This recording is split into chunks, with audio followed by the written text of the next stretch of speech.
Samo kratko prije nego počnemo sa panelom, Vice i Kreša, naši organizatori, htjeli su da malo podijelim s vama koju misao i da dam nekakav okvir našem panelu. Kad smo smišljali što raditi sa ovogodišnjim TradFestom, jer onako monumentalan, bitan, nakon 8 godina, 10 godina Vigilarea, imamo sjajne goste i vrlo važnu temu, jednu složenu geopolitičku situaciju, onda smo razmišljali o naslovu ovogodišnjeg TradFesta. I nije slučajno da je to upravo pad liberalizma i novi uspon kršćanskih nacija. Htjeli smo početi od one točke u kojoj smo sad, dakle gdje smo i kamo idemo. Pad liberalizma je točka u kojoj smo sada. Naravno, netko će pomisliti da smo pad liberalizma uzeli kao dio naslova da bismo iritirali naše liberalne prijatelje. Malo i jesmo. Dakle, nismo uzeli samo da bismo iritirali naše liberalne prijatelje, već doista to je ono što se događa. Dakle, trenutna američka administracija i Donald Trump nisu sistemska greška. Od 2016. do danas, od kad je Trump prvi put došao na vlast, razmišljalo sad je samo da prođe ove 4 godine, onda će doći netko normalan i stvari će se vratiti na onu točku na kojoj su bile. Ali neće, i to je potvrdio reizbor Donalda Trumpa 2024. Dakle, svijet se promijenio i više se nikad neće vratiti na ono što je bio. Dakle, Trump nije sistemska greška koju će neki antivirus očistiti i stvari će se ponovno vratiti na globalizam i na ono što su političke elite u Americi i u većem dijelu zapada radile prije nego što je Trump pobjedio 2016. Novi uspon kršćanskih nacija je tamo gdje želimo doći. To je put, to je smjer. Ali pad liberalizma je trenutna točka, dakle, ljudska prava kao batina, toga više nema. Ono počelo, ljudska prava kao praktički kodificirano kršćansko milosrđe, kršćanska blagost, kršćanski pogled na dostojanstvo svakog čovjeka kojemu je Bog dao, kroz godine, desetljeća evoluiralo u jedan paket oko kojega nema društvenog konsenzusa, ali se predstavlja da ima. To je nešto što se koristi kao batina, ko se ne drži tog paketa koji je zapravo bez volje naroda evoluirao s desetljećima, taj je bio proglašavan ekstremistom, fašistom, luđakom. To je narativ koji više ne drži vodu. Konzumerizam kao neki globalni opijum, raste BDP, budimo sretni i zadovoljni. Mladi se ne žene, nemaju obitelji, nemaju djecu, roditelji u poznoj životnoj dobi postaju životni trošak, ali raste BDP, imamo sve više novca za potrošnju. Fantastično. Nemate djecu, pa nemate na koga trošiti, nemate supružnika, pa nemate ni tu troškove, roditelji, pospremili ste ih negdje daleko od očiju, daleko od srca. Manji su troškovi, imate više za uživanje.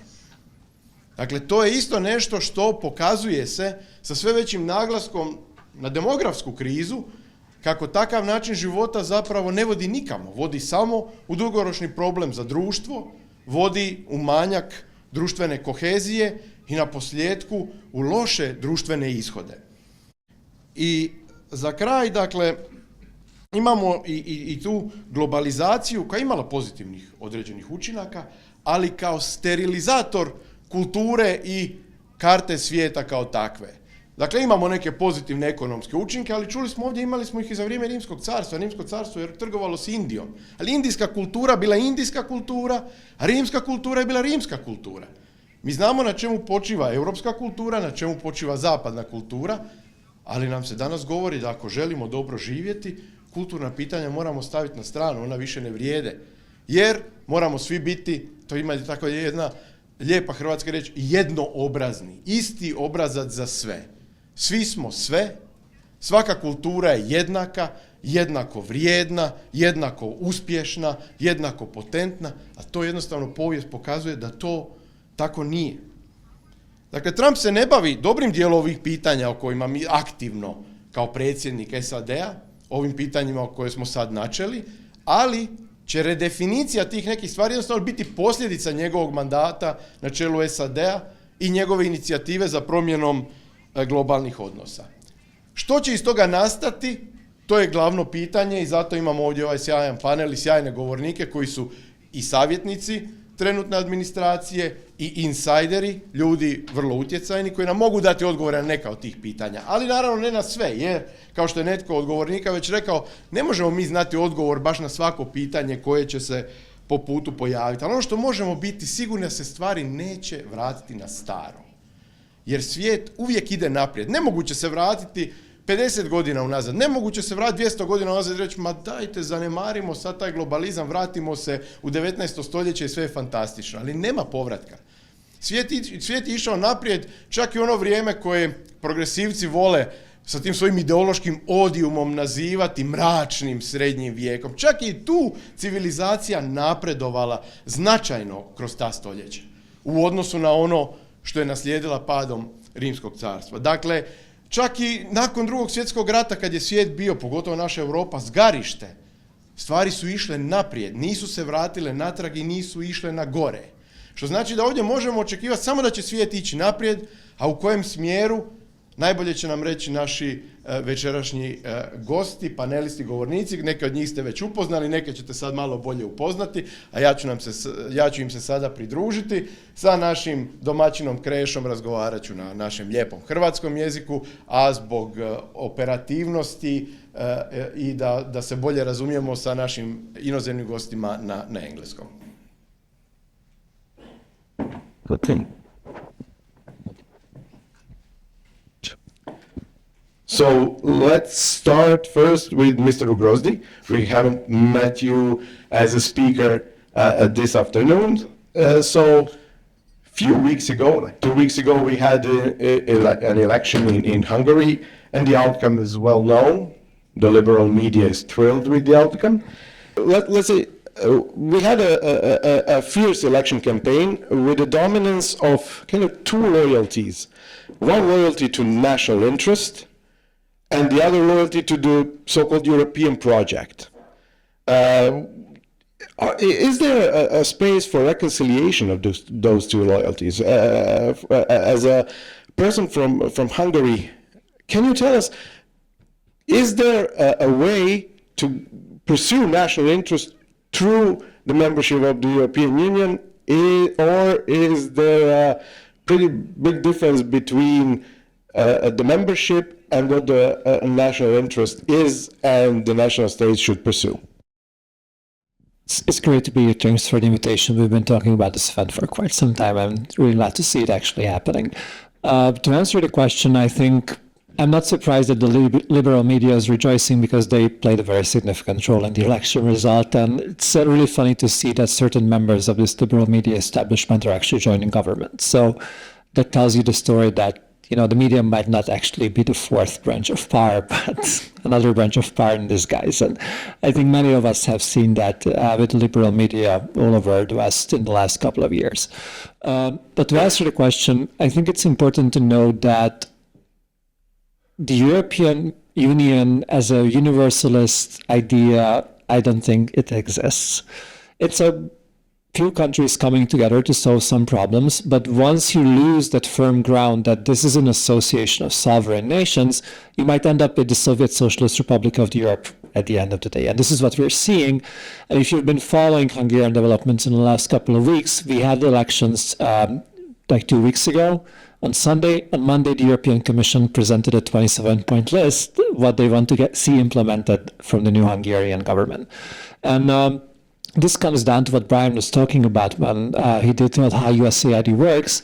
Actually, many of those points resemble quite a lot to those points that the previous USAID was making when it comes to opening up families for indoctrination, when it comes to pushing LGBT ideology, when it comes to giving up national sovereignty, and so on and so forth.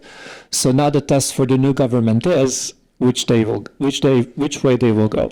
Whether they will give up national sovereignty and, you know, get paid for it, they're going to get the 30 pieces of silver at the end of the day, or whether they're going to stand up for national sovereignty. I'm quite sure which way they're going to take, but you will see in a few days anyway. And most of those things that they want to roll back are highly symbolic. 2 days ago, the European Court of Justice came out with its ruling that Hungary should lift the ban on LGBT propaganda for school children. This has what we've been calling the child protection law, is pretty much in line, once again, what Brian was talking about, that how the liberals are trying to shove down the throats of our kids that LGBT is fine, and if you're a boy feeling like a girl, it's completely okay, and you can get all these very expensive treatments that will ruin your life. We ban that. Now the new government will have to choose whether they're going to adapt the ruling of the European Court of Justice, rolling back the child protection law, or whether they're going to stand up for our kids and for our national sovereignty. Once again, I'm quite sure which day will go, but it will be out for everybody to see. And maybe the final comment would be that just today, and once again, this comes back to the cultural element, and Krešimir was talking about Antonio Gramsci and the importance of institutions. Today, our new Minister of Education was nominated. She's a sociologist PhD with a rainbow flag Facebook profile picture. Why do you think they always go for the kids? Why do you think they always go for education? So not much has changed since we ousted the socialists like 16 years ago. Now they're back. Thanks. Mr. Bol, your organization, Ordo Iuris, was observing the Hungarian election, as you told me earlier. What are some of your conclusions about the possible interference of the European institutions, of other foreign actors in the election? Yes. Thank you. Thank you for inviting me. We're not worried at Ordo Iuris that Viktor Orban lost the election, because it's normal and healthy to lose an election after 16 years in power.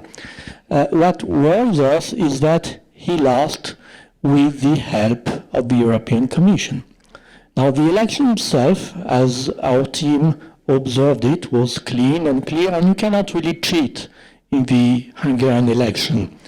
This whole observation missions came out of the left 4 years ago, trying to question the democratic character of elections that they were expecting to lose. So they demanded that the OECD come with a mission of observers. And Viktor Orban said, yes, you can come, and I will invite also observers from conservative organizations, because I don't really trust your narrative. So this was the second time these elections were observed internationally. But the problem in the Hungarian elections was the campaign. So you had at least 3 areas of gross foreign interference in these elections. First, the European Commission had been withholding funds, billions of funds, 17 billion euros, I think, of next generation EU money and cohesion funds, which caused Hungary to become, for the first time, a net contributor to the budget last year. Peter Magyar, sorry for my pronunciation if it's not right, promised to unlock the funds as soon as he becomes Prime Minister, which for Poles was very much reminiscent of what Donald Tusk had promised.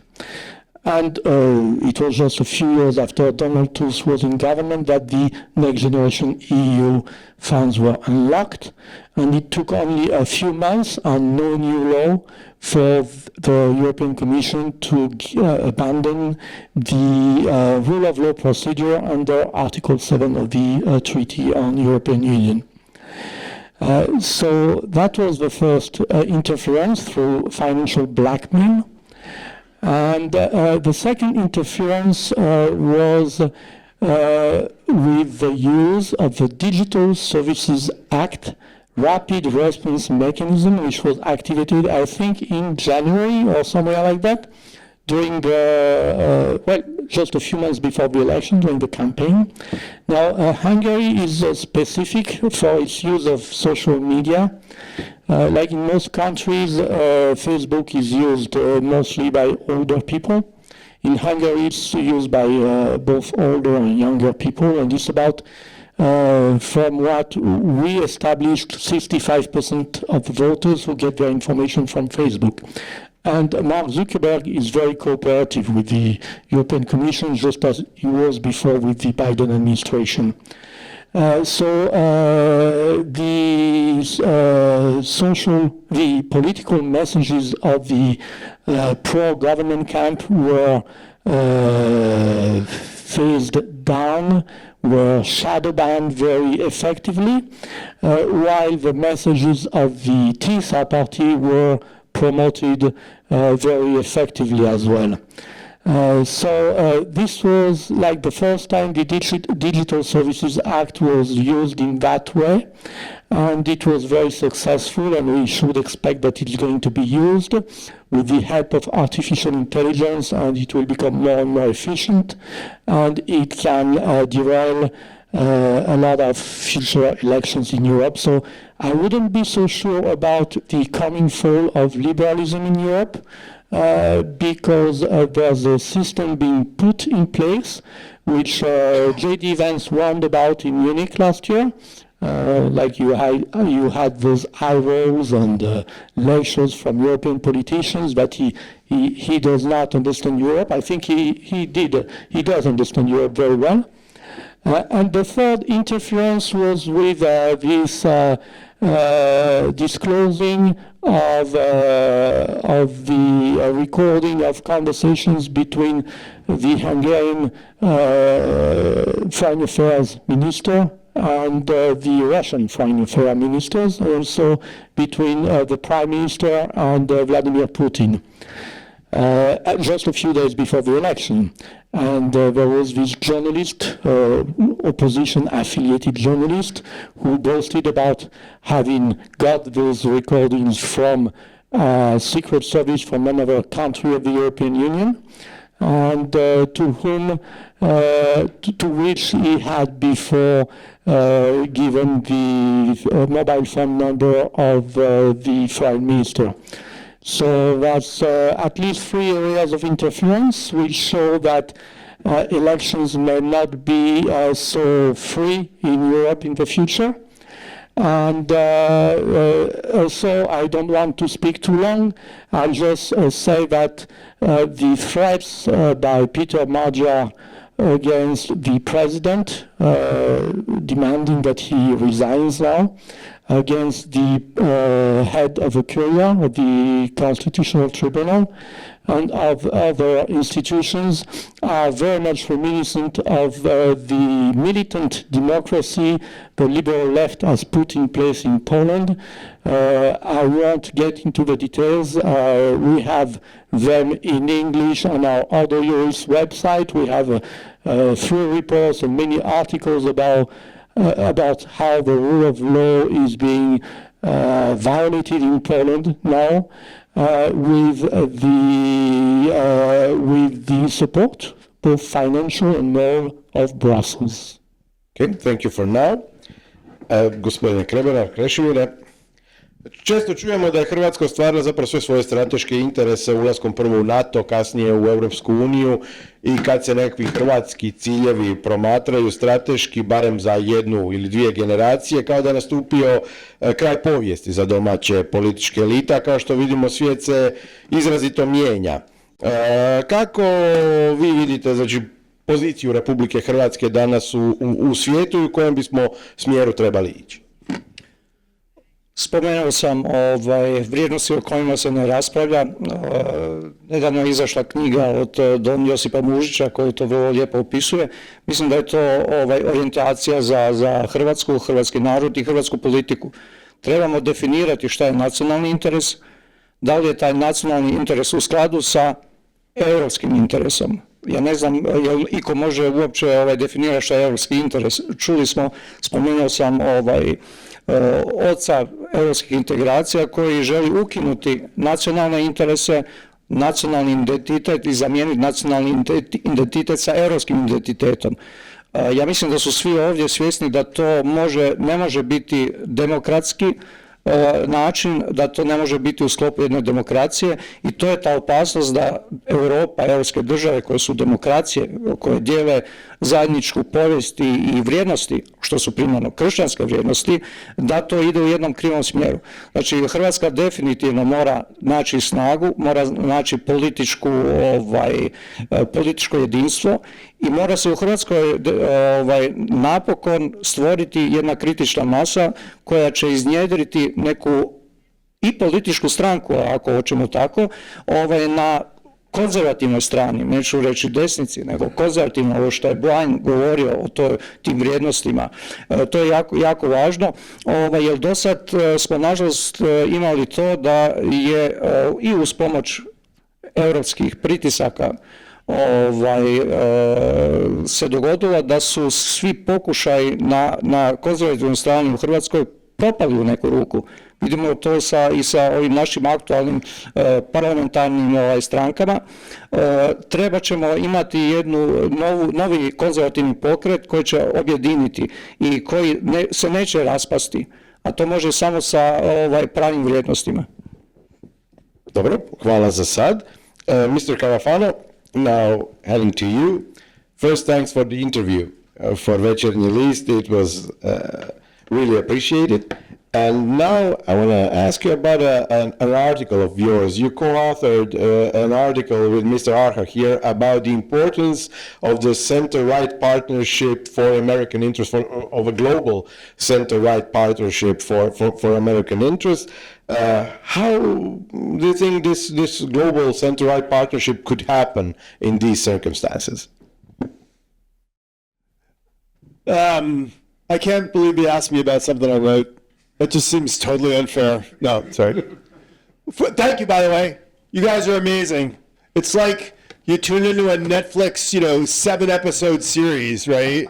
And you actually stuck around for episode 7. So my heart's out to you guys. Thank you.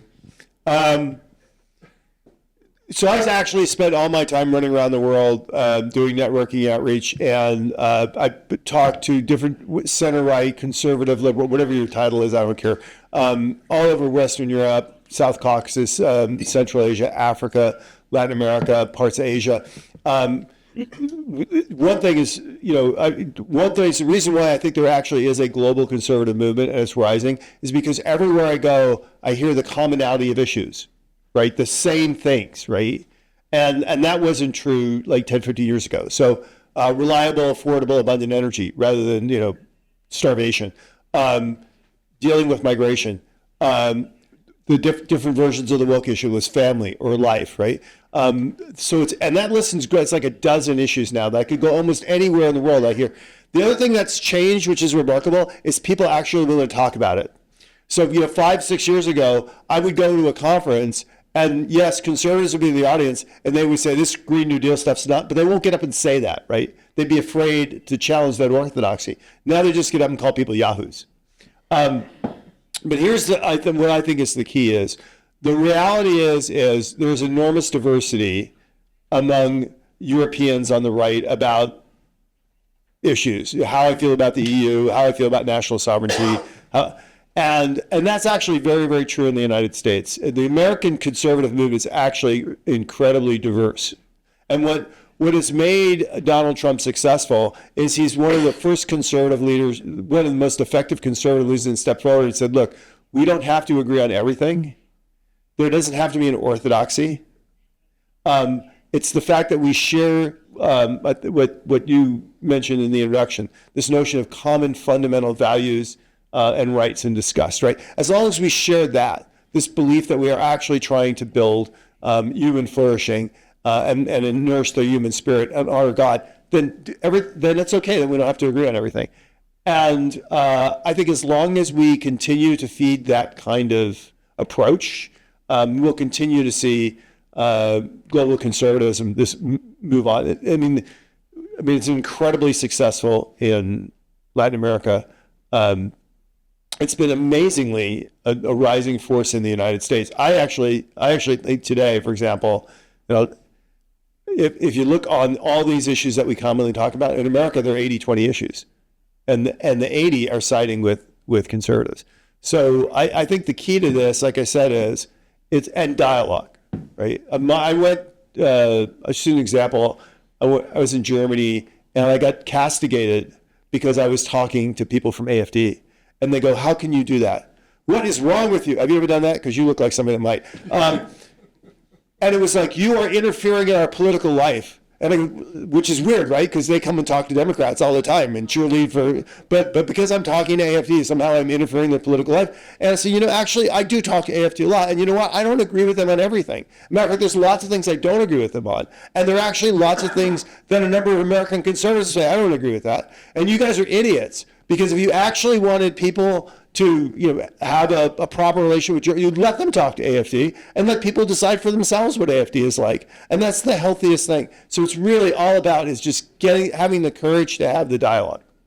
Do you see a few right-wing leaders in Europe distancing them from Trump administration at this point as a step back in establishing this partnership, or it will just go away in a few months? I don't worry about that, right? I mean, and this is, I think, something every leader faces, is you're bombarded with this anti-Trumpism and this Trump thing.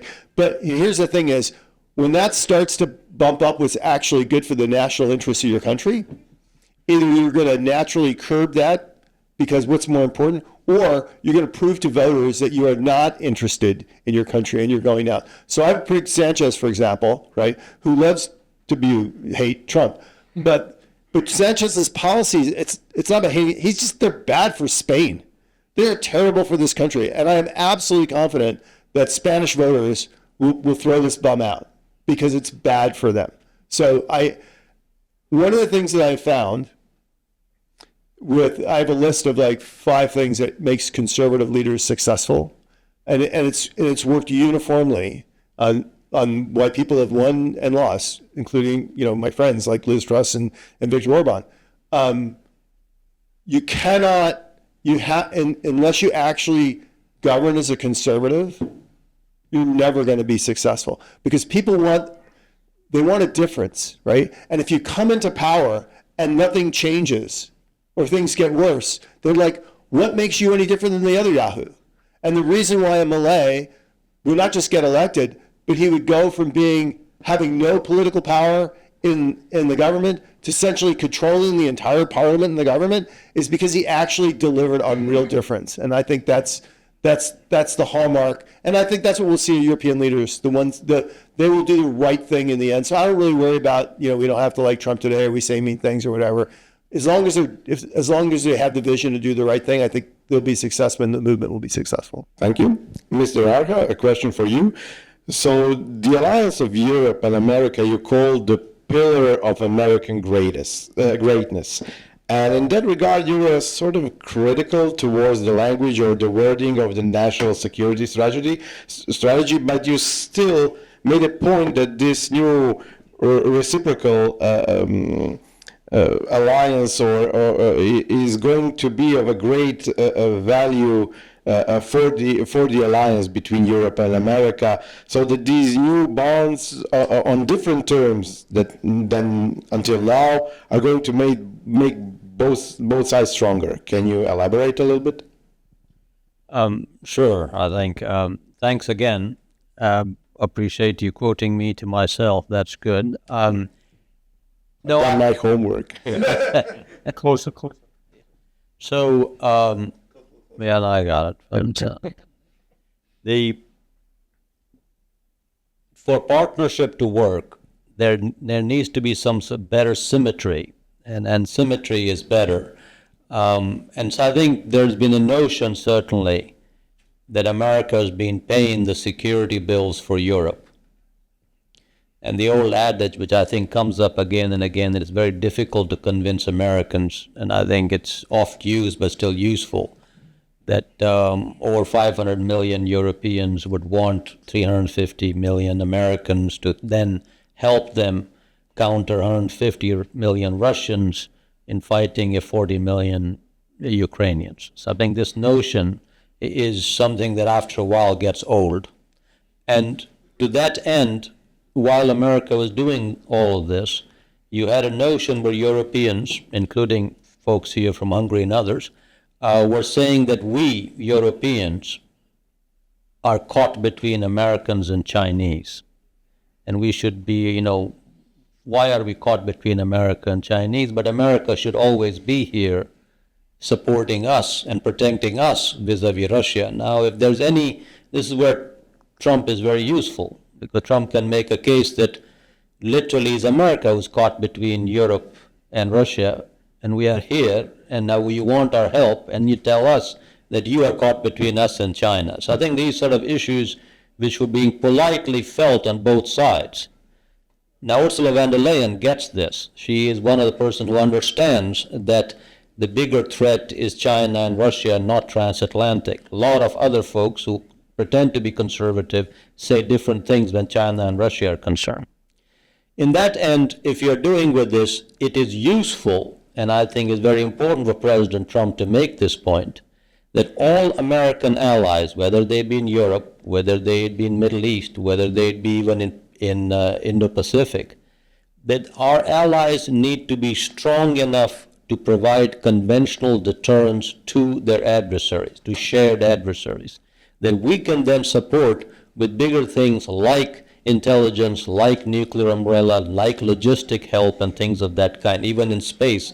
But conventional deterrence, how many tanks do you really need in Europe? Is it European issue rather than American providing tanks here? How many, whether you need your own ability and shield for incoming ballistic, it's for Europeans to provide it. Whether they're munitions, whether they're drones, it's free.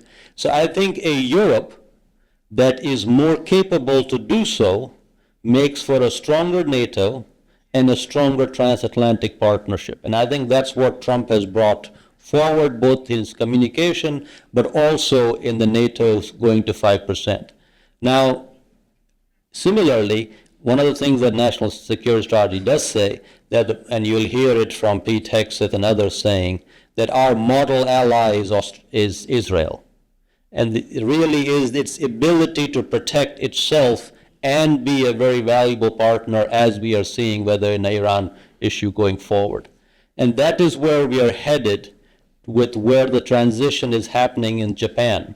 I mean, Japan under Sanae Takaichi, the new prime minister, is making tremendous effort and strides forward to be able to provide, again, conventional deterrence. They're far from it, but that's where they're committed. This is where we're working with AUKUS. So that's the idea there. And I think similarly on the trade front, I think having a more symmetrical trade agreements on both ends, which Europe agreed and which both America signed up on it.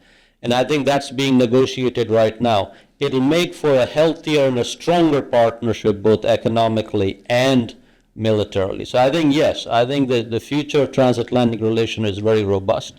And that's a very, very important phenomena that goes on. And I just want to mention a quick thing which you asked, but is that this, similarly with that, and again, this is something Trump has done and given a bigger voice, that if Giorgia Meloni stands up in Italy and says, I am a woman, a Christian, a mother, a patriot, that cannot be something which is fascist. Similarly, if Modi gets up and says, I'm a Hindu and I'm a patriot, so if you want to call me Hindu nationalist, that is fine. That cannot be fascist. Sanae Takaichi has gone up and again and said that I am also a mother and working, and if there was an attack on Taiwan, that's an existential issue for us, Japan, which may ask us to have a military response. That cannot be fascist and a militaristic thing to say. Similarly, President Trump, in calling shots open, it is true. But having said that, it is very important who our national security adversaries and threat are besides China. So no amount of social conservatism wipes out the issue of more fundamental national interest. And to that end, there should be no confusion on it. And one of the things we disagree with the AFD is about these things, whether we have a vision on Russia or on NATO and other things.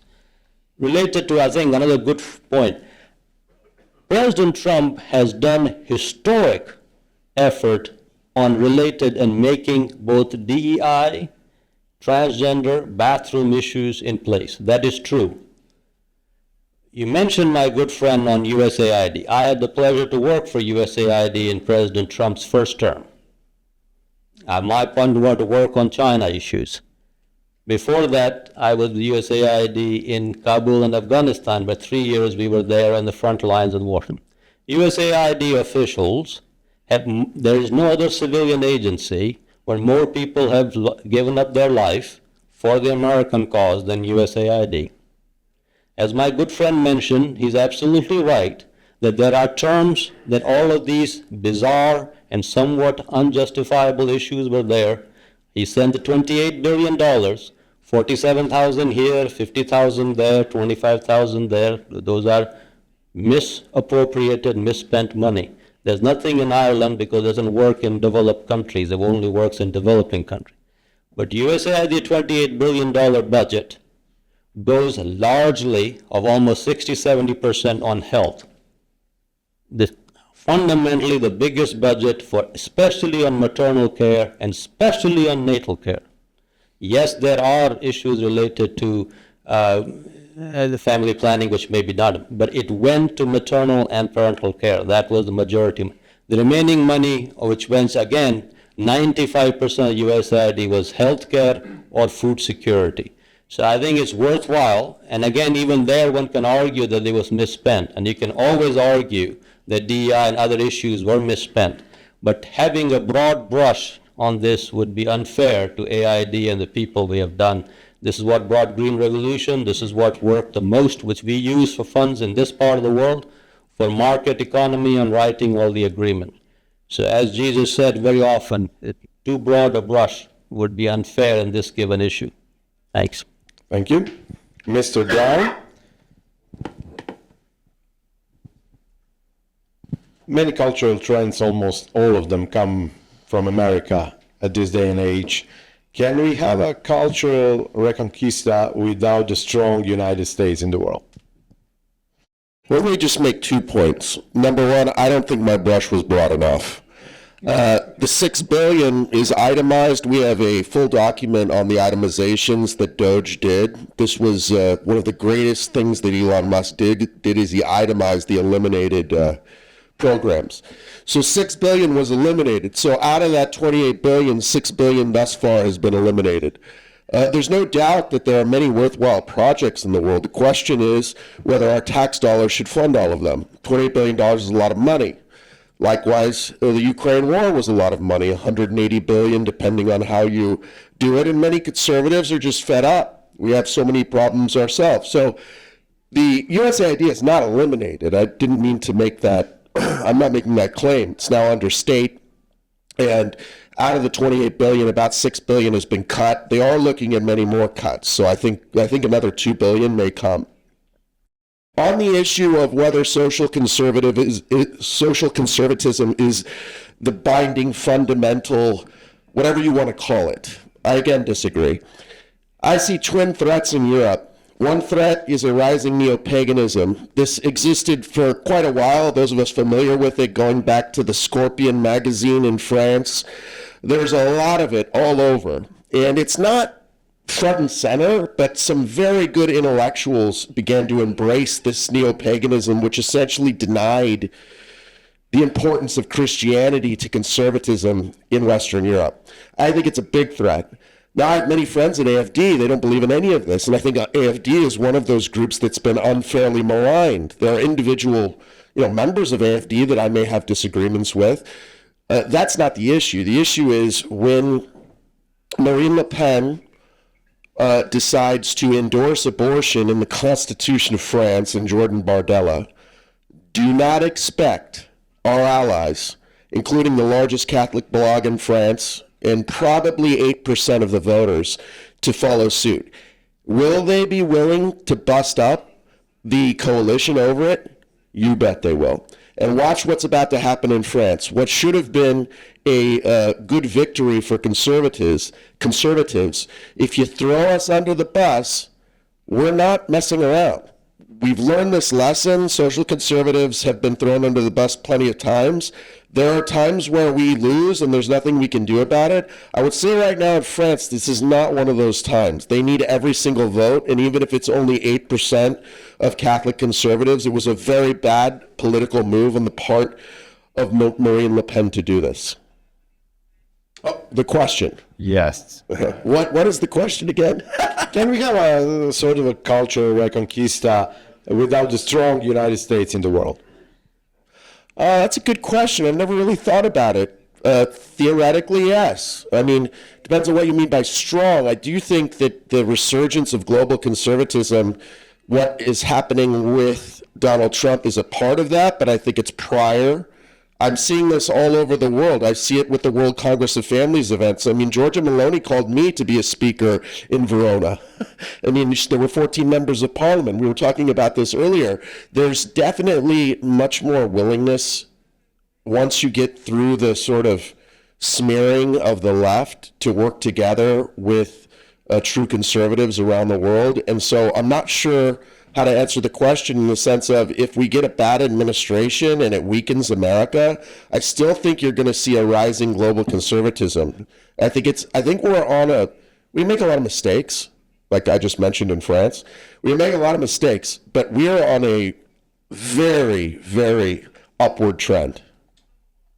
Okay, thanks. Now we'll have maybe 2 or 3 questions from the audience because we're short on time. And we'll wrap this up. So, if you want to ask a question, ako želite postaviti pitanje našim panelistima, javite se. I didn't speak for so long. Okay, the question is, we are facing in the next few weeks elections in Scotland.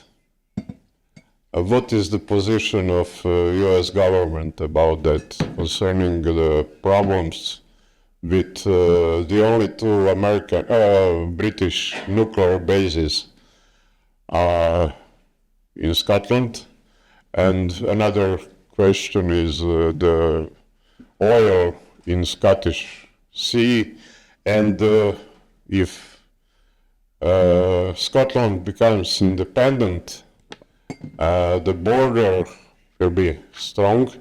And that's all. Yeah, so I think it's much more important what a British people think about these things. And one of the interesting things that if you watch is there are some leaders in the Conservative Party that recognize that the Conservative Party will only come back to power if it acts like a Conservative Party.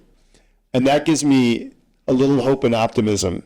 And the other thing is, the Brits, the left has given us a great demonstration of what they can do when they take power. They have run this country in a short time, not into the ground, but below the ground. And if British voters are not appalled by that and don't turn away from that, then there's no hope for these dudes. Thank you.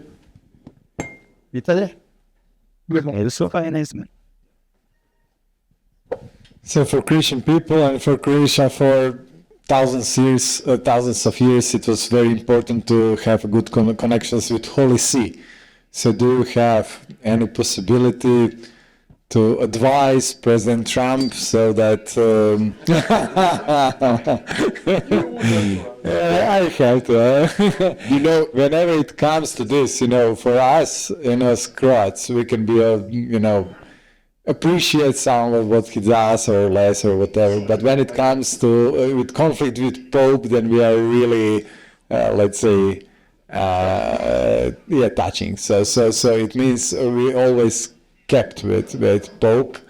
So it is very important in certain parts of the world, including, I think, Catholics in the US. Yeah, very quickly, you know that we just had America Week in Rome with the U.S. ambassador to the Holy See. So there were a number of people. Vice was there, a few others were there. So we have this event every year where we bring Americans, they come to Rome for a number of events. And one of the events we had was at the U.S. Embassy on the persecution of Christians in Nigeria. And as you know, Brian Birch is my close friend, the ambassador. And he spoke about this Mario was there, he spoke about this very directly. And, he addressed it front on that there's different ways of speaking, that, all of this. But there's more to it, and things are trying to happen behind the scenes. But let me just be honest with you. Trump is Trump. No one tells Trump how to speak. No one, even at the highest level. So if you think that any of us on the stage have any ability, you might as well give up on that one. I do think that the embassy is kept very good relations, and I think the Holy See and Pope Leo has had meetings with Ambassador Birch, and that some of it has been blown out of control, blown up bigger than it was, although it was big. I'm just saying the media loves this, and you saw some responses from Pope Leo saying exactly what I just said, and that's good. I think what we need to do is I think Ambassador Birch, His Excellency, is bringing down in the relations directly, bringing down the temperature. I think we need to bring down the temperature. I do worry that the comments from Giorgia Meloni may be important for less friendly relations between Meloni and Trump. I don't know if that will be fixed because she came to the defense of the Holy Father. So there's a lot going on right now, and in 2 weeks, a lot has happened, but I do see some reason for optimism. Okay, thank you. With this, we come to an end of this panel discussion.